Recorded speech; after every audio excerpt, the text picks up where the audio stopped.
Salut à tous! Quel support de travail pour travailler par exemple à la fac est le meilleur pour vous? Est-ce que c'est une tablette? Est-ce que c'est un ordinateur? Alors moi, de mon côté, en fac de médecine, j'ai déjà commencé à travailler sur un ordinateur portable, un MacBook initialement. Puis je me suis tourné vers l'iPad et je suis resté avec cet outil et je vais vous expliquer dans cette vidéo un petit peu qu'est-ce qui me plaît dans l'iPad et pourquoi je trouve que c'est un outil de travail vraiment intéressant pour les étudiants.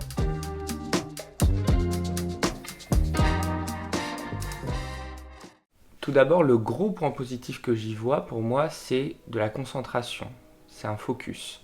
En effet, avec l'iPad, c'est comme un gros iPhone, si vous voulez, il y a quelques applications. Moi, j'utilise que les applications natives d'iOS, d'Apple OS, et ça me suffit amplement. Par exemple, si je veux prendre des notes en cours, j'ouvre l'appli Notes et je rentre mes données. Si il y a quelque chose qui me vient, dont je dois me rappeler, que ce soit sur ma liste de courses ou une tâche à faire le soir, j'ouvre sur le côté de l'écran l'application Rappel. Et si je souhaite enregistrer un fichier PDF, dans ce cas-là, j'ai directement l'application Fichier que je peux ouvrir depuis le bas de l'écran. En fait, cela me permet chaque fois d'avoir une seule fenêtre ouverte et de me concentrer sur cette tâche. Le second gros avantage de l'iPad à mon sens, c'est sa portabilité, puisque ça pèse que quelques centaines de grammes.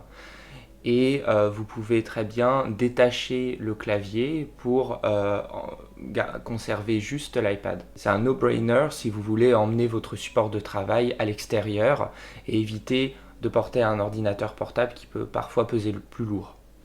Un autre point que j'aime beaucoup, c'est la synchronisation qu'il y a sur iCloud.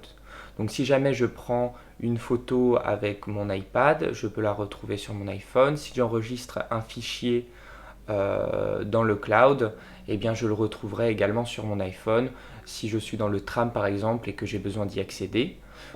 Maintenant, pour ce qui est des points négatifs, bien entendu il y a le prix, puisqu'il faut compter environ 1200 € pour avoir l'iPad le plus simple possible, à savoir un iPad Air 128 Go avec malgré tout le stylo et le clavier.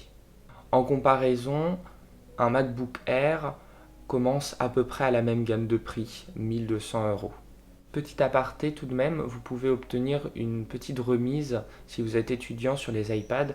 Vous allez sur Apple Store Éducation et le tarif est un petit peu moins cher. L'autre gros point négatif, c'est les problèmes de compatibilité. Les iPads actuels ne prennent en charge que l'USB-C. Donc si vous avez besoin par exemple de brancher une clé USB standard, il vous faudra un adaptateur et ça peut coûter cher encore.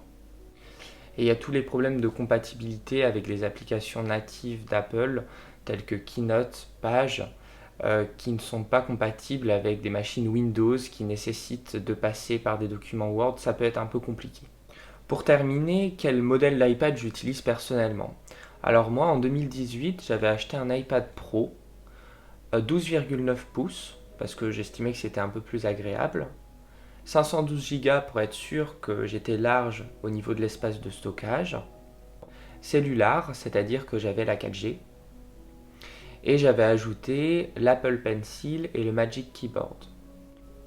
Aujourd'hui, les prix ont augmenté. Si vous prenez un iPad Pro de dernière génération avec l'ensemble de ses configurations, vous en avez pour plus de 2400 €.